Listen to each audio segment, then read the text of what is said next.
안녕하세요, 다니쌤입니다. 오늘 소개시켜드릴 강의는요, 선북일 강사님의 지식산업센터 실전 투자인데요. 전체 강의 중에서 오늘은 지식산업센터 임대 노하우에 대해서 소개시켜 드리겠습니다. 이번 정부 들어와서 주택에 대한 세금 규제가 굉장히 강해졌죠. 취득할 때, 갖고 있을 때, 팔 때. 그래서 투자자 말고 우리 은퇴하신 분들은 임대소득으로 살아야 되는데, 이런 이제 규제 때문에 주택으로 못하다 보니 지식산업센터 투자로 굉장히 많이 몰려왔습니다. 그래서 예전에 인기가 없던 건데 지금은 뭐 서울 지역은 품귀 현상이 일어날 정도로 찾기가 힘들어요. 많이 올랐지만 그래도 지금 잘 찾아보면 꽤 괜찮은 투자라고 생각이 듭니다. 그래서 우리가 지산을 투자를 해서 공실 없이 빨리 잘 임대를 놓는 게 중요하잖아요. 그 노하우에 대해서 한번 들어보시고요. 이거에 대한 전체 강의도 한번 들어보시기 바랍니다.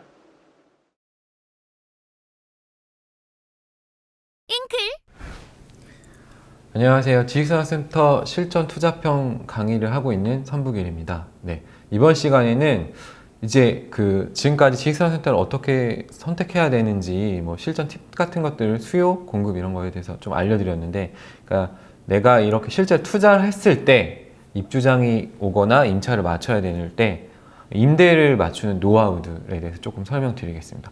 사실 뭐 노하우라고 해서 되게 막 특별한 게 있는 건 아닌데, 이렇게 하시면 임차가 굉장히 빨리 맞춰질 거예요. 저는 입주장을 거친 게 작년에만 2개가 있었는데 다른 분들은 아직도 막 공실이고 못 맞춘 분들이 계시거든요. 근데 저는 딱 요 말씀드리는, 앞으로 지금 말씀드리는 이 노하우들로 한 달 이상 공실이 나지 않았어요. 작년에 처음에 초반에 입주장을 맞았던 금정역 1차라는 그런 지산 같은 경우는 거의 공실 하나도 없이 임차를 마쳤고, 작년 10월 정도에 투자해서 한 11월 이때쯤 임차 맞춘 부천 유원이라는 그 지산 같은 경우도 보통 한 달 반 안에 임차를 마쳤거든요. 근데 보통 제가 아까 입주를 말씀드릴 때 1년 정도 봐야 된다고, 6개월 60% 나오면 굉장히 빠른 거라고 말씀드렸잖아요.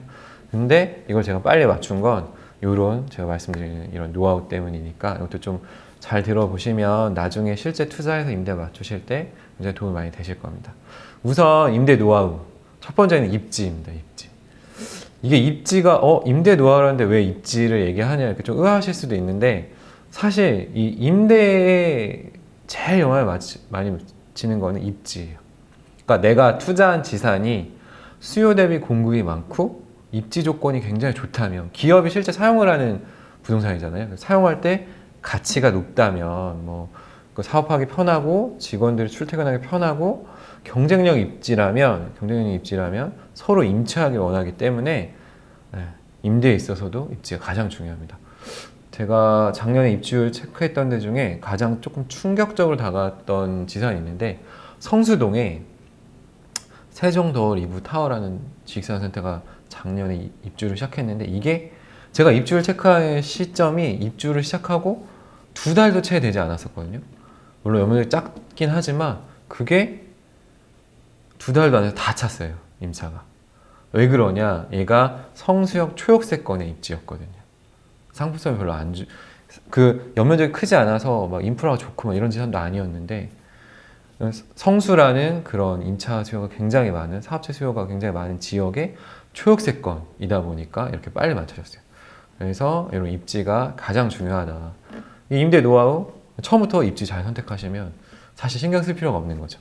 그리고 두 번째로는, 이것도 조금 비슷한 맥락인데, 로얄 호실, 그러니까 정말 좋은 호실 선택하시면 임차가 굉장히 빨리 되세요.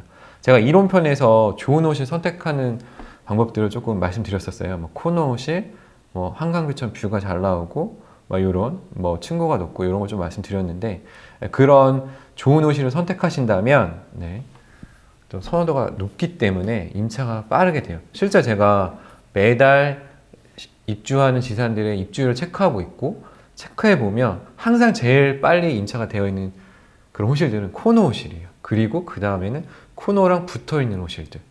그러니까 이런 호실들을 좀 잘 선택하신다면, 그 중에서도 당연히 뷰가 좋거나 층이 좋거나 이런 화물 엘리베이터가 앞에 있거나 이런 호실들은 훨씬 빠르죠.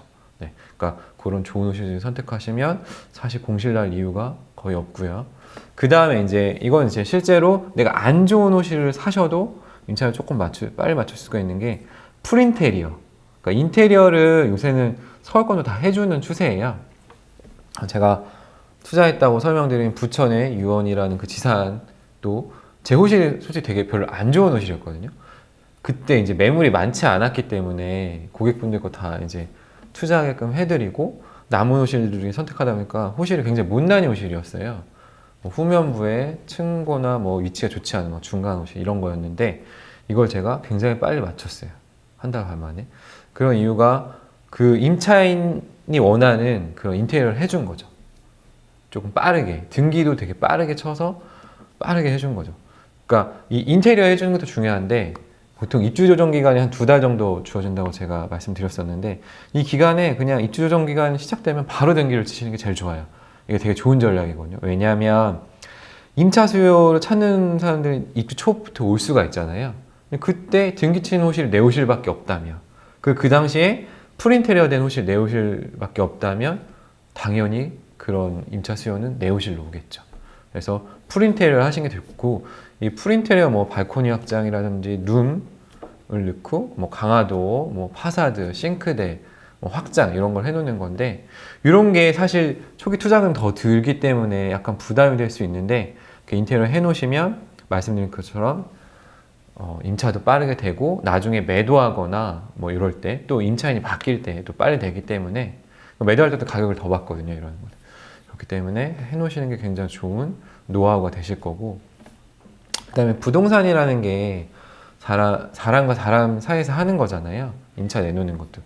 그래서 부동산 소장 입장에서 생각을 해보면 어떤 사람의 호실을 제일 빨리 맞춰줄 거냐면 물론 뭐 자기 호실이 있으면 자기 호실 제일 빠르게 하겠지만 그 다음을 빠르게 맞춰줄 거는 수수료를 많이 주는 사람한테. 그래서 저 같은 경우는 이제 수수료를 최대로 많이 주고 또 이제 이게 사람과 사람 사이가 하는 거다 보니까 조금 유연성 있게 대응하시면 당연히 소장님들도 굉장히 빨리 맞춰주거든요. 뭐 제가 이제 뭐 임차로 내놓을 때 전단지를 만들어 가고 제 호실에 대해서 만들고 뭐 커피 같은 것도 사서 가고 좀 드리고 그러면서 또 이제 얘기를 하다가 뭐 임차에 나오면 렌트 프리를 요구하거나 임대료 할인을 요구하거나 조금 뭐 인테리어를 내가 생각하지 않는 걸 또 요구할 수 있는데 저는 웬만해서는 이런 거 다 맞춰줘요. 그러면 소장님, 그 부동산 소장님 입장에서도 이 사람은 되게 내가 해달라고 해주네 라는 생각이 있기 때문에 제일 빨리 맞춰줍니다. 특히 중개수를 많이 준다고 하면 최대로 많이 준다고 하면 당연히 제 호실부터 빠질 거예요. 네, 그렇게 해서 회사 중개 수수료 주고 렌트 프리나 임대료 할인 또 적절히 활용하면 공시리스크를 되게 줄일 수 있는 좋은 노하우가 될 수가 있고 그 다음에 이게 제일 중요해요. 뭐 입지만큼 중요하다고 할 수 있을 것 같아요. 발품 정말 많이 파셔야 돼요. 그러니까 임대할 때도 뭐 투자할 때도 마찬가지로 발품이 최고인 게 내가 호실에 전단지를 준비해서 이렇게 방문을 한다고 했잖아요. 저는 기본적으로 그 지산 있는 주변에 있는 예를 들어 제가 춘희동에 있는 지산에 투자했으면 춘희동에 있는 부동산 다 돌아요. 다 내놔요. 그렇게 다 내놓고 저는 또 이게 좀 불안할 정도의 조금 공실 리스크가 큰 지역이고 내가 공실 오래 갔다면 그 지역뿐만 아니라 주변 지역도 다 돌아요. 뭐 예를 들어 부천이면 부천 옥길 지역도 있을 거고 뭐 그렇게 위쪽에 있는 지산들이 있는 그런 지역들도 다 돌아요. 네, 그렇게 하면 이제 아무래도 임차 확률이 훨씬 높아져요. 제가 조금 지식산한테 처음 투자했을 때, 뭐 수익금에서 처음 투자했을 때, 막 부동산에 딱 이렇게 임차를 내놓으러 가면 그런 부동산 사장님들이 계세요. 뭐 이거 물건 너무 많이 내놓으면 신경 안 써준다 부동산에서. 이 물건 상태가 되게 안 좋아지니까 여러 군데 내놓지 마. 라고 얘기하는 그런 저를 위해주는 척하면서 얘기하시는 소장들이 꽤 많았거든요. 제가 기억을 해보면. 근데 제 경험상에는 최대한 많이 내놓으시는 게 가장 빨리 임대가 됩니다. 네, 이렇게 지금 이 정도만 조금 신경 쓰셔도 이렇게 공실 리스크가 그렇게 크지 않으실 거예요. 네, 이렇게 지금 오늘은 이제 그래서 지산에서 임대 노하우 좀 말씀드렸습니다. 네, 들어주셔서 감사합니다.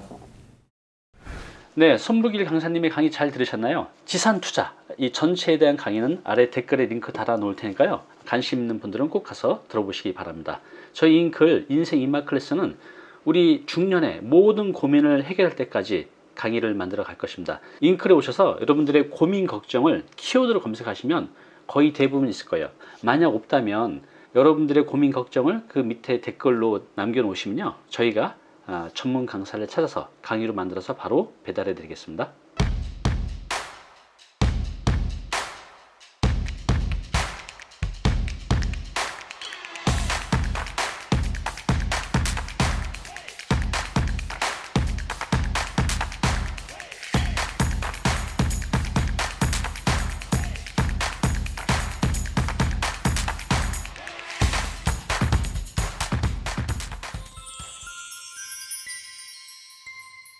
네, 오늘 정보 도움이 좀 되셨나요? 앞으로 이런 정보 계속 받아보실 분은요, 여기 구독 부탁드리고요. 그 다음에 오른쪽은 제가 추천하는 영상입니다. 꼭 한번 보시기 바랍니다.